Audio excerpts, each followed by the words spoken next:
લોકસભાની ચૂંટણી માટે ઉમેદવારોના નામ પર મંથન. ભાજપ ગુજરાતમાં નવા ચહેરાઓને આપી શકશે તક, તો 20 જેટલા નવા ચહેરા ઉતારવામાં આવી શકે છે. વર્તમાન સાંસદોમાંથી 20 પડતા મુકાઈ શકે છે. દિલ્હી ખાતે કોર કમિટીમાં પેનલના નામ મુકાયા. પેનલ ઉપરાંતના કેટલાક નામ કોર કમિટી સમક્ષ મુકાયા. સંગઠનમાં સક્રિય હોય તેવા લોકોને મળી શકે છે ટિકિટ. ગાંધીનગર બેઠક પરથી અમિત શાહનું અને નવસારી બેઠક પરથી પાટીલનું નામ છે નક્કી. કોંગ્રેસના નેતાઓના પક્ષ છોડવા મુદ્દે શક્તિસિંહ ગોહિલે કહ્યું કે ભારતીય જનતા પાર્ટી ડરેલી છે.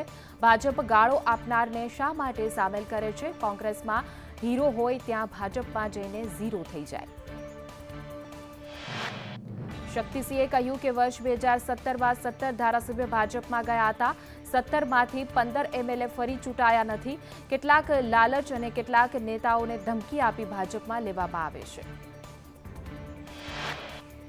આજે ભાજપની રાષ્ટ્રીય ચૂંટણી સમિતિની બેઠક મળશે. લોકસભાની ચૂંટણી માટે ઉમેદવારોને લઈ મંથન. પીએમ મોદી અને અમિત શાહની હાજરીમાં થશે ચર્ચા. 8 રાજ્યોના ઉમેદવારોના નામ પર મંથન. ઉમેદવારોની પ્રથમ યાદી જાહેર થઈ શકે છે. બેઠક બાદ ઉમેદવારોની યાદી જાહેર થઈ શકે છે.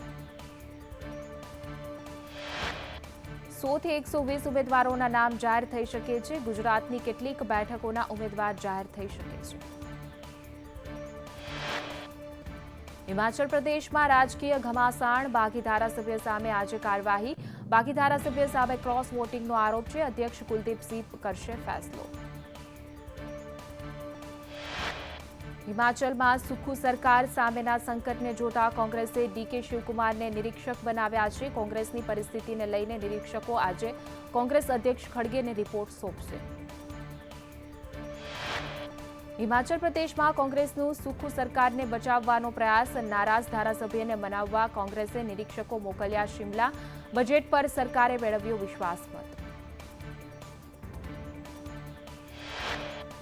પશ્ચિમ બંગાળમાં સંદેશખાલી હિંસાના મુખ્ય આરોપી શાહજહાં શેખની 55 દિવસ બાદ ધરપકડ કરાઈ. ઈડીની ટીમ પર હુમલો કર્યા બાદ થયા હતા ફરાર. મહિલાઓના ઉત્પીડનનો છે આરોપ. મધ્યપ્રદેશના ડિંડોરીમાં ભીષણ અકસ્માતમાં 14 લોકોના મૃત્યુ થયા. 21 લોકો થયા ઇજાગ્રસ્ત. ડ્રાઈવરે કાબુ ગુમાવતા પિકઅપ વાન પલટી જતા અકસ્માત સર્જાયો. પારિવારિક પ્રસંગમાંથી પરત ફરતી વખતે થયો અકસ્માત. કૃષ્ણ જન્મભૂમિ કેસ પર આજે અલ્હાબાદ હાઈકોર્ટમાં સુનાવણી હાથ ધરવામાં આવશે. જસ્ટિસ મયંક જૈનની બેન્ચ ભગવાન શ્રી કૃષ્ણ, વિરાજમાન કટરા, કેશવદેવ અને અન્ય 18 સિવિલ કેસની સુનાવણી કરી રહી છે. રાજ્યમાં કુલ 16 સરકારી એન્જિનિયરિંગ કોલેજમાં જગ્યાઓ ખાલી. સરકારી એન્જિનિયર કોલેજમાં વર્ગ 1 થી 4ની 1000થી વધુ જગ્યા ખાલી. ધારાસભ્ય અરવિંદ લાડાણીના સવાલનો વિધાનસભા ગૃહમાં સરકારે આપ્યો જવાબ. ગુજરાત યુનિવર્સિટીમાં જાતીય સતામણીનો મુદ્દો ગૃહમાં ગુંજ્યો. જાતીય સતામણીમાં મદદનીશ પ્રાધ્યાપકોને ફરજ મુક્ત કરાયાનો સરકારનો જવાબ.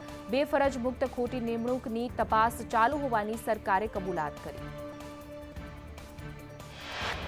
અમદાવાદ વિરમગામ સેક્શનમાં એન્જિનિયરિંગ બ્લોકને કારણે ટ્રેન વ્યવહાર ખોરવાયો. અમદાવાદથી જતી આવતી 12 ટ્રેનો 2 દિવસ માટે રદ કરાઈ. 29 માર્ચની બાંદ્રા જામનગર ભાવનગર બાંદ્રા ટ્રેન રદ. 29 માર્ચની ગાંધીધામ બાંદ્રા ટ્રેન પણ કરાઈ રદ. એન્જિનિયરિંગ બ્લોકના કારણે 1 માર્ચની 9 ટ્રેનો રહેશે રદ.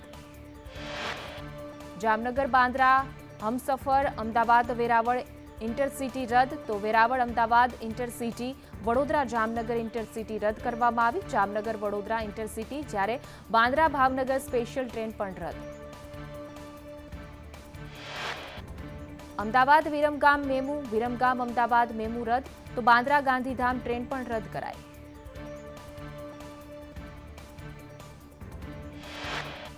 સતત 3 દિવસથી રાજકોટમાં આઈટીનું સર્ચ ઓપરેશન. લાદાણી એસોસિએટ સહિત બિલ્ડર્સને ત્યાં સર્ચ. 250 કરોડના બેનામી વ્યવહારો મળી આવ્યા.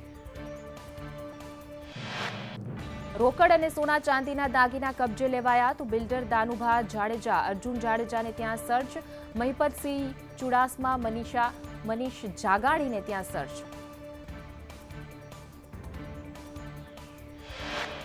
દસ્તાવેજોની ચકાસણી બાદ કરચોરીનો આંકડો વધી શકે છે. ગેલેક્સી ગ્રુપના મનીષ જાગાણીની ઓફિસ સીલ કરાઈ.